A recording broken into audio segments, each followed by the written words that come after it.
mention of one of your sisters, Sister Joannes. I'm Sister Dusty. I'm the coordinator of Justice and Peace for the U.S. province. And it's a pleasure to be with you again this afternoon. And it's really going to be quite a wonderful story that we're going to hear this afternoon. So we're going to just wait a minute because we have sisters arriving still. It's kind of like arriving from Germany to Milwaukee. Oh, this is great.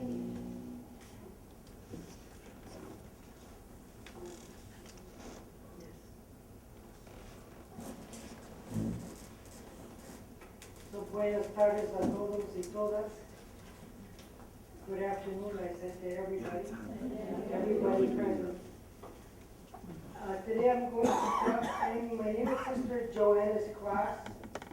I'm from the reception class of 1952, like a couple of years ago. Some sister said to me, "We are not like we were when we were youngsters." I said, "You mean like yesterday?" But I have lived for the last 35 years in Guatemala and in Honduras. So people want to know, how did I get started there? And this is how I got started. I was working with a group called Southerners for Economic Justice in Mississippi. From Appalachia, I went to Mississippi, and they were thinking of moving me to Atlanta or to Houston. And I wanted to go to Houston, and they wanted me to go to Atlanta because I thought I'd have better chances of studying Spanish in Houston. But then I woke up from a dream and I said, why not go directly to the community and ask to go away to study Spanish? So I called the provincials and nobody answered. They were, I think they were praying. Then I called the generalate, and Sister Barbara Kramer answered, and she said to me, I asked her if I could, what she thought about it, and she said, well, great, because 2 bishops are asking for sisters to work in refugee camps. And then she said, but if you study Spanish and find out that's not what you want to do, don't feel like you're bound to do it. But I kept it in my mind. And I went to Mexico. I studied Spanish. I lived with a family for 6 months, more or less. 3 months solid, and then I traveled a bit. I went to school every day from 7 until 1, and then we had off the afternoon to study. And there were only about 5 or 6 of us in the class, so that was very nice. And it was mostly professional people. So after that, I came back. I went to visit the refugee camps at that time, and Sister Marietta, you probably all know Sister Marietta. She was living in Mexico at the time with a group from Guatemala. They were refugees on the Mexican border.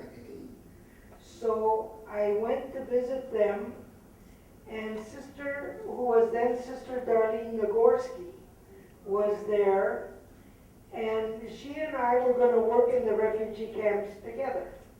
So we traveled through Guatemala. We had already visited the Mexican. We went to visit the side where the Guatemalans went. Most of the Guatemalans went during the 36-year Civil War. They fled the country. And the worst part of the war was in 81. So they fled the country and they were into into Honduras. And you can see on this map, probably for those who can see it, where the people were living was more or less in here, in Guatemala, near this lake, around this area. And they crossed the border and went into Honduras. Now, during that time, there was a terrible persecution of the church in Guatemala. And the priest that was their pastor and that our sisters knew in Guatemala was murdered. His name was Padre Tulio Maruso. He was a Franciscan from Italy, and he was shot to death, and many of the catechists were killed at that time. So, and one man tells us of the story. He was in the field with his brother and brother-in-law and another friend. The military came in and shot them, all except this one man. His name is Pablo, he and his brother. Well, then they came back and got the brother, but they never got him. So he was the first one to start fleeing over the border to Honduras. And then after that, many, many people came. And who really suffered the most at this time were the mothers, because their husbands were murdered or their sons and daughters were murdered. Anyone who was working with the church was at risk. And there would be death threats on the door of the church every Sunday, who they were going to attack during this week. There were these death squads that were formed. So anyway, the people fled into Honduras. That was 80, 81, when the Civil War was at its worst. Then in 82, well, I went home from visiting this refugee camp, and we were never more than 1,000 people in that camp. But there were quite a number of people, and I visited, and Darlene and I together, we said we would be back in the 1st of October of 82. We promised them that. Well, we came back to the States, and at that time my father died, and Sister Darlene got sick. And Darlene went to Arizona to heal, where her parents lived, and I think they had some kind of a laser treatment there that we didn't have here. So she went there to heal. And while she was there, she got involved in the sanctuary movement, which we know she was arrested, and she had to do time because of her involvement there. Well, the community said, "Are you sure you want to go? Your mother will be alone, and you'll be going alone." I said, "There's 11 of us, my mother will never be alone." So my brothers and sisters were always around home. So I decided to go. And I went. I didn't know the sisters in Honduras, but I called them and I said, "I'll be at the airport in such and such a time, pick me up." So they picked me up and we got to the capital, which I really didn't know where the capital was from where I was going. But Sister Maria Rosa, who has a lot of programs in Honduras, she got me a car to get me down there to the refugee camp. So I arrived, and we had talked to the sister from Catholic Charities, and they were going to pay us, I can't remember if it was 100 lempiras a month or if it was 50, but I think 100. That would be like $50 a month to work there. And we could eat and live like the refugees. We didn't need to pay housing, we didn't need to pay food. So we could be counted in as the food was rationed out. So I got down there, and they also promised us that we would have a tent apart, that we could use half for living and half for like a pastoral office. However, that never came out either. I got down there, there was only floor space to sleep on for a while, and it was not real floor. It was like ground floor. It was dirt, a plain dirt floor. But then that's the way the people were living at that time. Then eventually they got cots or beds, and I got one. And more tents were set up as more people came in. And we went on. The very first thing I had to do there, Bishop Rodriguez from Honduras said He's coming in on the 6th of December now. I got there the 1st of October. The 6th of December, he's coming in with a group of priests. We should have prepared anybody who wants to get married, anyone who wants to get baptized, all the confessions, anyone who wants to be confirmed. So we had a lot of work to do in the beginning. And there was a little pastoral team that Sister Marietta had prepared before she fled. And Sister Anna Marie had worked in that too. Before they fled Guatemala, they had a pastoral team that was very well organized and prepared. So they took over helping getting everybody organized. And we did manage to get this all done by December 6th, when the bishop came in. Then in January, Sister Irma from Caritas visited again, and she said, you know, I find out you're a teacher. And I said, oh great, yes I am. And she said, could you start a school in the refugee camp? Well, you know, we're not talking about like starting a school here. Because most, even adults, were illiterate. They didn't read or write, they'd never been to school. These were workers that did work in the fields for other people. And they just didn't have the idea of what a grade school was.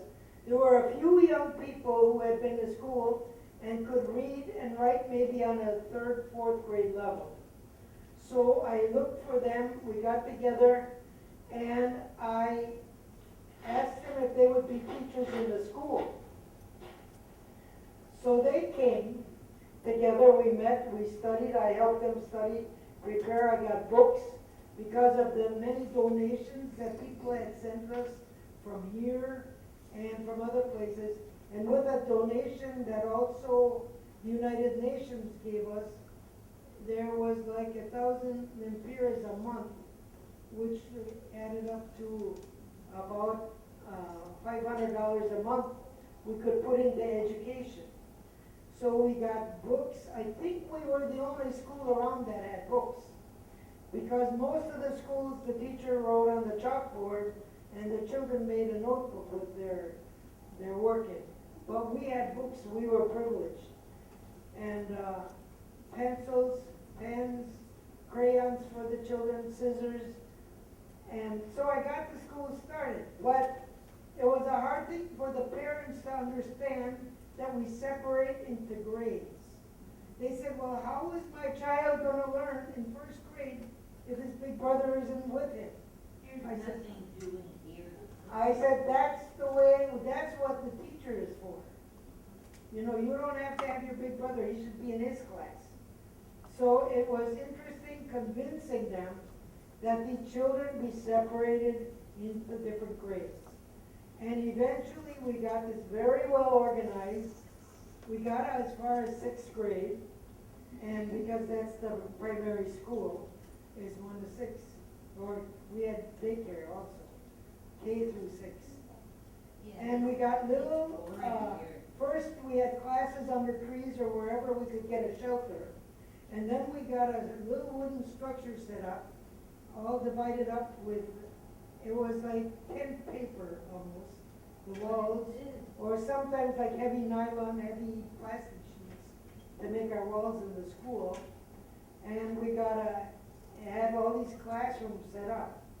And no more than 15 children in a group because our people were very inexperienced at teaching. But if you could read 3rd grade, you could teach 1st grade. And then the teachers came to class every day in the afternoon. I would be giving them class, and then I would be supervising them in the morning to be sure everything went out fine. And we had so many children, we'd give them a pencil, and they'd never had a pencil of their own, or a pen or a notebook. And they come the next day, I can't find my pencil, because they wanted another one. So the idea got to be, if you got a pencil, Before you get a new one, you turn in the stuff. If you have a notebook, you present it, it's reviewed, and before you can get a new one. So that's the way we had to be because the supplies were very limited. And books there are very expensive, much more so than in the States. Can you hear me? Yeah. Okay. So it was a very interesting thing, but then in 1983, when we had a group of military that came into the camp about 4:30 in the morning. I had just gotten up and went to the latrine, and I went back. I was sleeping in a storeroom because somebody else was using my little space. And military came in, and they said to the woman, there was a woman there from the United Nations that night, Solange Mueller, she's from New York here. But they said to her, we have orders to take out 17 men. And she said, I'd like to see your orders. Oh, they didn't come in writing. But then she didn't have much to say because these guys are armed. But she did say to them, and if you had orders to kill your mother, what would you do? I'd kill her, he said. I mean, this is how brutal the army was at that time. And the death squads were so brutal. But anyway, they lined up. She told me to get to the other side of the camp, tell people not to go out, because people were going to the river at that time to bathe and wash clothes. The women would go down. And so I did. I went over there and I said, stay in your tents. But by the time I got back, they had 17 men lined up already. And they were put into a military truck and driven away. And Solange and her husband was visiting. He worked with Catholic Relief Services. They jumped into their Jeep. She was still in her pajamas. But that didn't make any difference to her. She jumped in her Jeep, the United Nations Jeep, the two of them, and they went down following that truck. And she told me to go out and find out the names of these 17 men.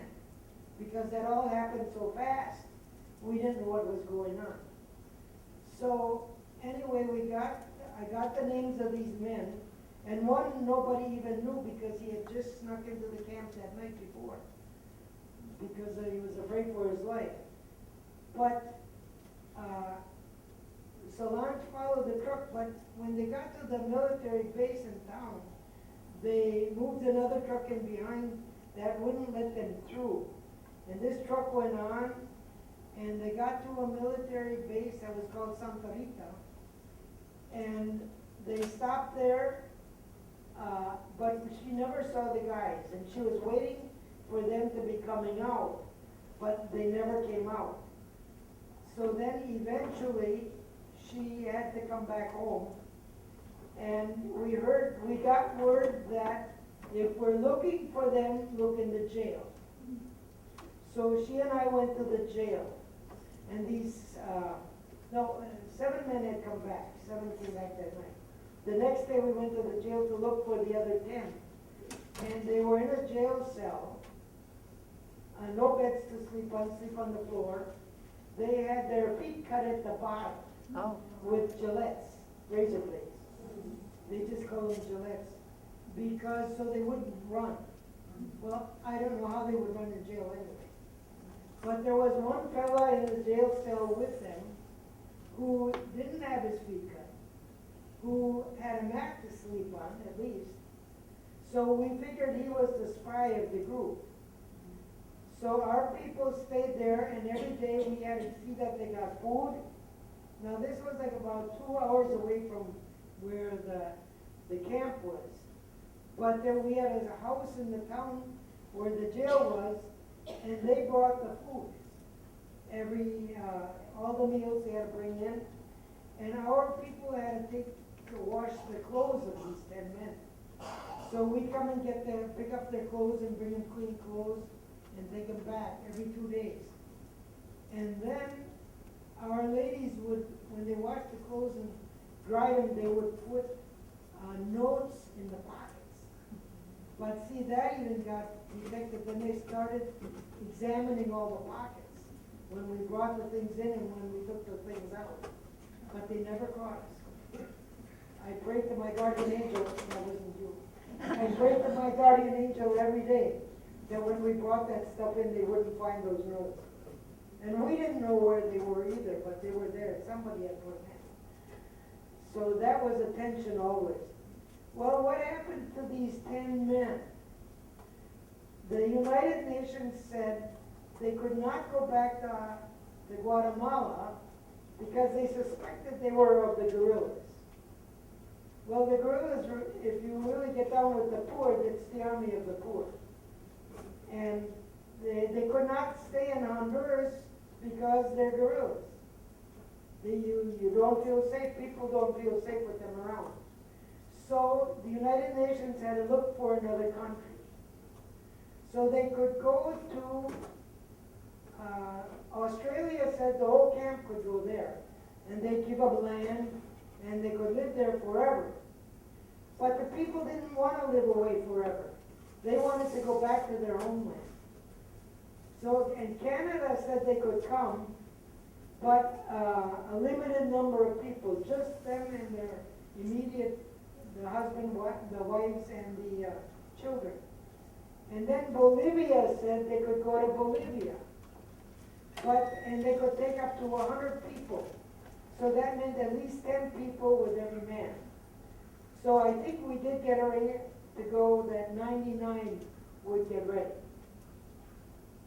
And then another man was in the hospital, and he was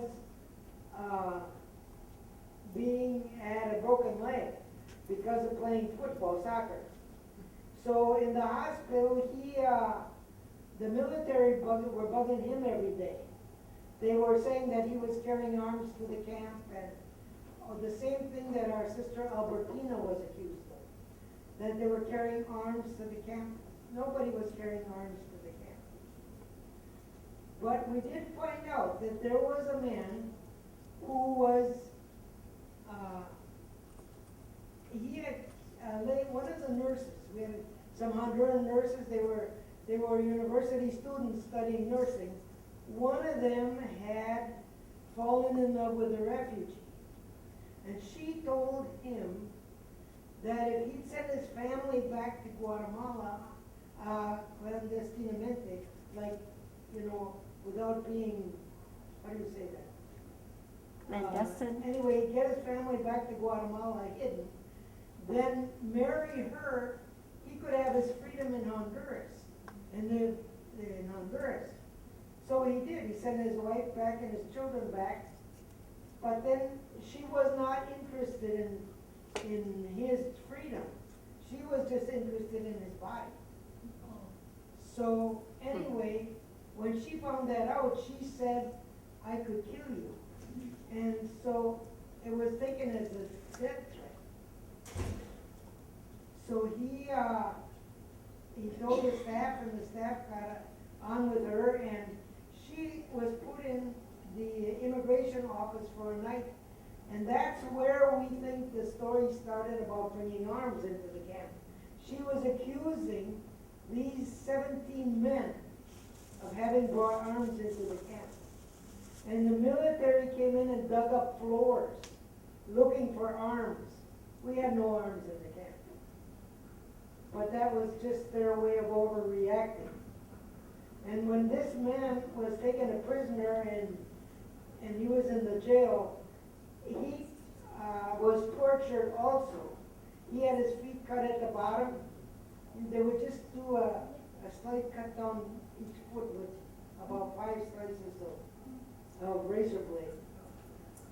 So anyway, then he came back to the camp one night. He snuck back in, and we said we'd take care of him. We cleaned up his wounds. He ran in spite of his wounds, but he wanted to get shoes so he could run back over the border. But when we got him cleaned up, gave him some money that we had. There were a few of us internationals at the time. And then we got him outside to go to the border There were police all around the camp, or soldiers, army was all around. We were not like a camp. The Salvadorians didn't have fences around their camps. The Nicaraguans were walking free in Honduras. They could do what they wanted. But we had a fence all around our camp. So it was hard to get in and out without being seen by military. So he had to stay in the camp a couple of days. And always ready to move, and as soon as there was an opening, he fled to Guatemala. Well, in Guatemala, there was a radio station. And in that radio station, everybody knew what that was. And there might have been about 6 radios in the camp. But when they got there and they were safe, they dedicated a song to somebody. And that was a sign that they were safe. That somebody may not have existed. It didn't make any difference. But they dedicated a song in some number to some name. And then everybody knew they were safely over there. So it was our little way of telling. So anyway, we kept on in the camp. Well, at that time, the United Nations found out that this was not going to be a short stay. They had thought these refugees would be there a couple months and then go back to Guatemala. But it was not a short stay. This put so much fear in the people. They were afraid to move. And the more that the fear was in the people, the more urgent it was that we internationals were there. Because like part of my job was security. You know, to be sure that they're secure. How I felt wasn't that important. But how they felt. Did they feel secure? So we had to work at that. And that was a hard process. And then the men went over to Bolivia. About 2 months later or 3 months, the rest of the people went over. The rest of that 100. So the men are over there building a home or building something, and the Lutheran Church was sponsoring them there. Not because they were going to be Lutheran, but because the money was given to the Lutheran Church to be the sponsor for this group coming in. Well, many of them did turn to the Lutheran Church, which was too bad because these all left as Catholics. Our whole camp was Catholic. So, but that was too bad. But they got the place set up, and then we had to get these 100 people, 99 people, ready to go. And Bolivia said everybody had to know how to read and write. So, I mean, these adults to read and write, that was a trick. But we got newspapers, we had intensive classes, almost day and night, so that they would learn to read and write. They could write their name on any form. They could write their children's names on forms. They could write their children's age and date of birth. So that they could do. Because sometimes, you know, the people are so, you say, well, how many children do you have? And the man will look at the wife and say, well, how many children do we have? You know, but it couldn't be like they had to be with it to get this across. And all the children had to be in daycare. So they weren't afraid to move around, or, you know, they could associate with other children. So we got those ready, and the night before they were supposed to leave, that big group, the military came into the camp and said to at that moment there was a man from Germany with the United Nations. And they said to him, you can't go tomorrow because we don't have written orders. And the guy said, right now you and I are going to go to the guy who gives the written orders. So they took a trip into the town, which was about 2 hours away, and they got those written orders so these people could go. Because there was a plane waiting for them in Panama and to get them onto Bolivia. And they were going from San Pedro Sula in Honduras to Panama. And all that was set up through the United Nations. So you just can't come in and say, we aren't going. But then as the next morning, as they're getting ready and on the bus, some of us stayed watch all night because the military was looking for any excuse not to let us out. But as we kept watching and taking care of that, in the morning, the buses came in like 4 in the morning to take these people to San Pedro Sula, and military was there to flatten the tires. They put nails along the back of the tires and told them to back up their buses. Well, 2 buses got flat tires, so they spent time changing tires and getting stuff like that on details that wouldn't have had to be. But they made it as hard as they could for anyone to go. But then they left, and after that, there was a calm, although people were nervous, but then the next few years went on, and every week, the immigration officer would come in and take a list, check the list of who's there and who's gone. And if somebody is gone, we better have a pretty good excuse why they're not there. And if new people came in, they had to be presented to immigration. Now, one night, we had 2 little kids that snuck out of the camp in the middle of the day. Their school ended, I think they were first grade. And they wanted to walk to the border where they stayed with a family overnight when they first came over. So these 2 little kids leave the camp, and at night their parents are furious looking for them. So we didn't know where they were, but we went down and told the military, if you see 2 little kids, you know, they belong here and they may be walking the road, so please don't harm them. Well, about 2 days went by and we got word where they were. So we went to the military, and well, when they came, we went to get them in the United Nations Jeep. When we got back, we took them to the military base and presented it that they're back, and because they had said, oh, they're just going to carry arms. Well, they were too little frightened, people couldn't even lift an arm yet, but they were just in first grade. And we said, why did you do that? Well, they had a friend that they met when they were there on the border. And they didn't want to leave in the morning because they didn't want to miss school. I don't know what they thought about not missing the next day and the next day. But, and then a couple times, like young people would sneak out. A couple that wanted to get married and their parents said no, so they'd sneak out of the camp and do their thing and come back. And we would have to find out, be sure immigration's not coming that day to check up. And there was a gentleman who helped us find these people. He always got the word when people were ready to come in from outside. And we'd have to go and find them. Well, when he was actually captured for that, they put a gun into his throat and jabbed him in the throat, and he lost his voice from that torture. But, and he was eventually sent to Bolivia. Well, we stayed in the camp and things went on more or less normal until 91. Now, we had been there for almost 10 years.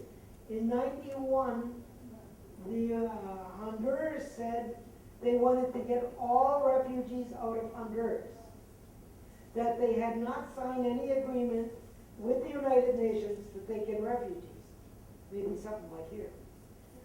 And so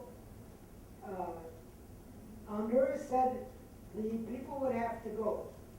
Or if they were staying in Honduras, they would have to go to a part very far in, away from the borders. It was called Olanchito, that place. Well, then there was another one, the Salvadorian refugees. We were never over 1,000, but the Salvadorians were almost like 50,000. Wow.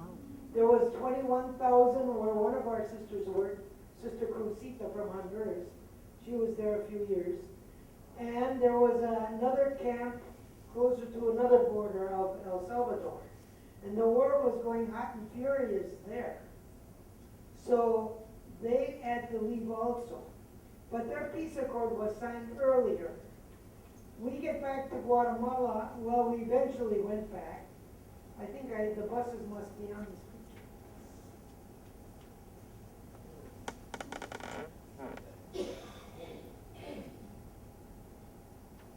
Okay, do I press the other one? Yes.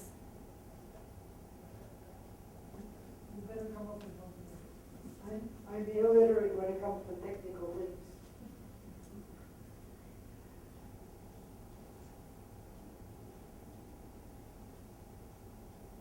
That's the map. That's another map.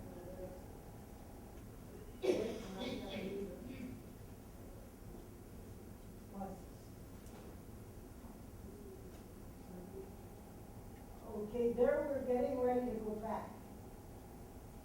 And the buses are there, the children are, and the parents are in. The one load, there were over, this was the second load, there were over 600 in that group. And we were in buses and trucks. I think we had 6 buses like this and 21 trucks. And there was an Italian photographer who came to do the pictures, and he followed this little girl, Anna, through the whole thing. I can't see.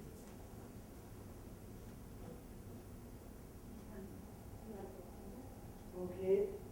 Here you can see them backing up and loading buses, trucks, with anything that we had. This was our eventual school, and he's taking down the timbers to take them along. And that was my bed that's going. The guys were loading it up. The beds were very simple wooden frame with strings strung across. And you learn to sleep on that, and that's not really so hard. Now, where did I go? This is a family. This is Don Pablo, who escaped the massacre. And that's his family at the time. Now, 6 of his sons and daughters died. And he's got a few living yet. Well, those are the living ones. There's even a few of those died yet. So then you'll see people how they suffer. And I don't know if you all knew Sister Mary Roosby, Aldana. She graduated from Alverno. She was in that refugee camp with us. And her family suffered a lot too from all that went on. Then she joined the community. Getting ready to go. I must have, okay. Okay, there I am in the camp. I was a little fitter there. And they were walking out to the buses. And it says, this Don Pablo wrote this on goodbye, Honduran people, goodbye, people in solidarity. Thank you for your hospitality. We give thanks to the Catholic Church, and we give thanks to the Evangelical Church for your help. That's what the thing said on the bus. And here's where we landed, in Guatemala 3 days later, and having gone without food for a long time. But here's where we landed. There was nothing but that shelter up there. We put everything we brought back into that shelter, and the families all had to live there until we could prepare a place for them.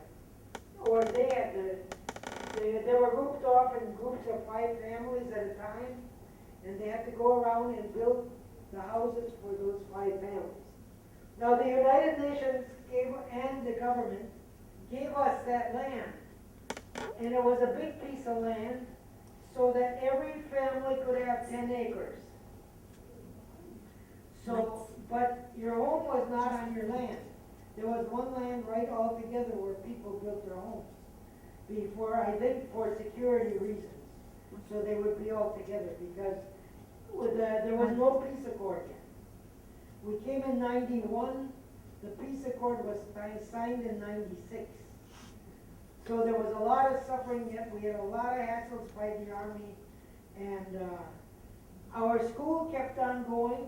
The same teachers that I started out and in the refugee camp received, their professionalization, their last studies, they had to go through some studies yet, and then they all received a teaching diploma, certificate or degree, and they could teach in the public school there. So we started up with the public school. It would have been nice to do a private school and everybody wanted us to do it, but where would we get money to pay teachers? We were just glad we had money for books and all that. And another interesting thing, when I was in the camp, we collected any kind of books that we had, and we started a library. So children could come and get a book, and draw out a book, and sign their name, and bring it back in the next week. Well, they never came back as nice looking as they went, because those tents were not set up for housing books. And also they wanted to keep the books. You know, they never had their own book in their hand, and they wanted to keep the books. So I lost my book. Well, that's too bad. No new book until you can bring that one back. Well, then they was found one. And when we got back, we kept that library going. I took it along. Some of the books smelled a little moldy from being packed, but we took it along and kept building up our library. And we have a sister parish in Hudson, Wisconsin, St. Patrick's. Sister Bernadette put us in touch with those people, and through them, we got money for cattle project. We got money for many things and kept us going. We got a car, although the United Nations had given me an old Jeep and an old station wagon, so we could all people to get what they needed if they had to go to the doctor, to the immigration to get our papers all fixed up, our Guatemalan papers. So we're pretty well set. We're pretty well situated now, and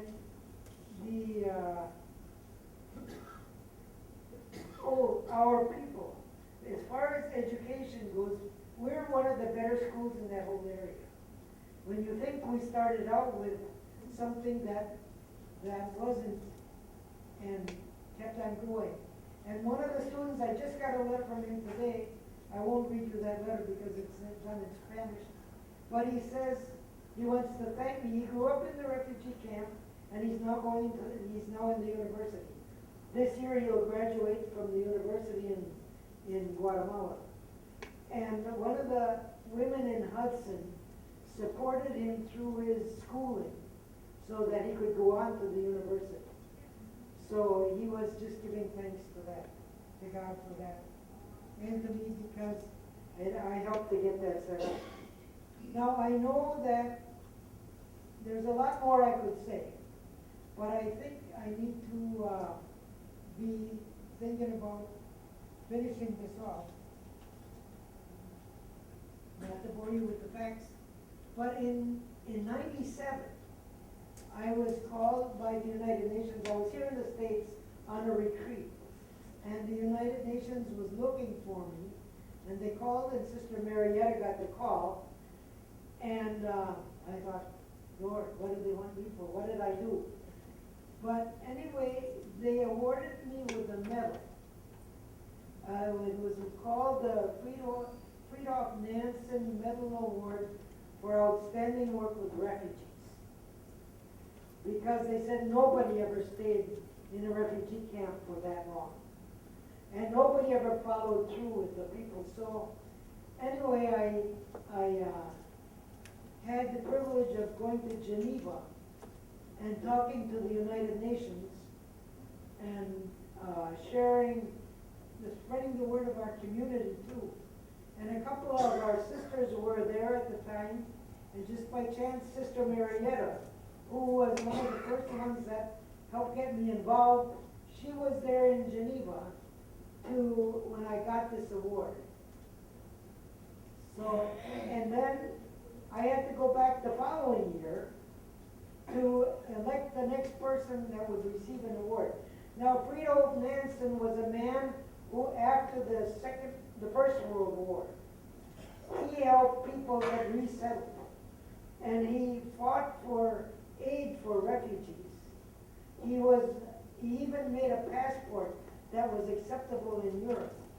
So, and he was an explorer, he was an educator, he was a scientist, but he saw that in Russia, even though Russia was never our friend, he was from Norway, but he saw the people starving, and Russia was sending its starving people to Siberia to die because they couldn't feed them. He came to the United States, and this Fridtjof Nansen, and he got food and money for the refugees in Russia to have food to eat, because everyone deserves food. So, anyway, he set up that foundation, and his grandson is still in that foundation that gave us that award. And with that award came $100,000. So I got to spend that working through our development in the camp, in the village. Now, we were not a camp anymore when we got back. We were a village. And our village was called San Jose El Tesoro. Because San Jose, we were in the month of March. The 1st of March, we set foot on that land. And El Tesoro, because that means the treasure.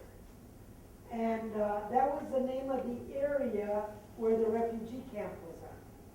So keeping our history together, we named our village San Jose El Tesoro. And then we're on the map. Because, I mean, how many of you got the name of village? You know, and here these people come together, we sit down and we say, well, what are we going to call our village? You know, and that's what it was. And St. Joseph is a provider. We know that from our own community history. St. Joseph is a provider. I always had great trust in St. Joseph. My life was not always easy, but it was always good. You know, you thank God for the good. When the people suffer, you suffer, but you carry them through. You help them to move on. So I give thanks for my time I had there and our time of rebuilding our village. And somebody from the diocesan office in Guatemala said, I think every village should have a Sister Juanita. That's what they called me. That was my name in Central America. He said every village should have a Sister Juanita. Because while we got our 10 acres of land, we didn't have titles to those lands. And people could take them any time. And part of our land was taken. The part that was reserved for the young people who didn't have families yet, who weren't married yet. But they were like between 15 and 20 years old. So there were a number of acres left for that. However, some other group came in and took over that land. And the Land Reform Act said, well, they can come in for 6 months. Well, who plants a field of corn for 6 months? Who builds a house for 6 months? It didn't make sense. And at first our guys were going to go out with machetes and with fire and burn the houses. But then we decided that's not a good idea. You know, there are people like our people who didn't have land. But the pastoral team had to convince the workers there that was the rest of the people, that was not a good idea. So we never did get that piece of land back. That 6 months lasted forever. But eventually, because of the help of St. Patrick's and Hudson, Wisconsin, we got electricity in our area. We got a telephone. We had a telephone that went for, at that time, it was one phone for the whole village. Then we got 2 phones for the village. And so it was in an office. And we had electricity, so they were put up by solar energy. And the young guy who answered the telephone, he got the call from somebody for so-and-so, and then he would put on the loudspeaker on top, so-and-so has a telephone call. And then he'd tell the people, call back in 10 minutes. So the people would call back in 10 minutes and they'd get their telephone call, wait for their call. Well, and I was coming back here and I was talking to the school children. I said, well, how many of you have a telephone in your house? Oh, everybody puts up their hand. How many have more than one telephone? Half the group puts up their hand. I said, well, our village has one telephone for the whole village. But now, of course, that's changed. Because we never went to land phones. It went right from those solar energized phones to cellular. So many people now have cellular phones. And we got, through a library association who helped us, we got internet put in, well, we got computers put in first. Then the children studied computer, especially the high school, and then they studied, we got internet put in, so they could make contact with the rest of the world. Now, because of my presence there, another great thing happened. We had a lot of international support. Sisters came down in the refugee camp. Sisters came down in our new village. People from Milwaukee Archdiocese, they would send groups down every year. 10 or 15 students would come and visit us. And everybody who was there went back saying it was like a life-changing experience. You know, you go down there, you talk to the people, you walk with the people, help the people. It's not so much what you do, but who you are to the people, listening to their stories, and being a part of it. It's nice if you're going to do something, like we want a project. What's our project? The most important thing is what's your project. The most important thing is relating to the people. And Hudson has done that so beautifully. They come down, they always do some project that they want to do. But they come down, they visit the people, they walk with them, they talk with them, they celebrate liturgy with them. And the priest from Hudson has come down like 3 times already. And it's been just a great experience having them as partners. And my being there with the whole international connection. Now some of that's going to be lost right now. There are still 3 sisters there because they came to work with me. However, nobody speaks English. So when you have groups, if they want to come in, they need to bring a translator along. Well, nice to say, Hudson is going down in February of next year. They invited me to be a translator. So I'm happy to do that. I'm more than happy. I did not come back because I chose to come back. It was because the provincials called me back. And they said, we think it's time you come home. You know, you might get sick. Well, people get sick there too. You might die. Well, people die there too.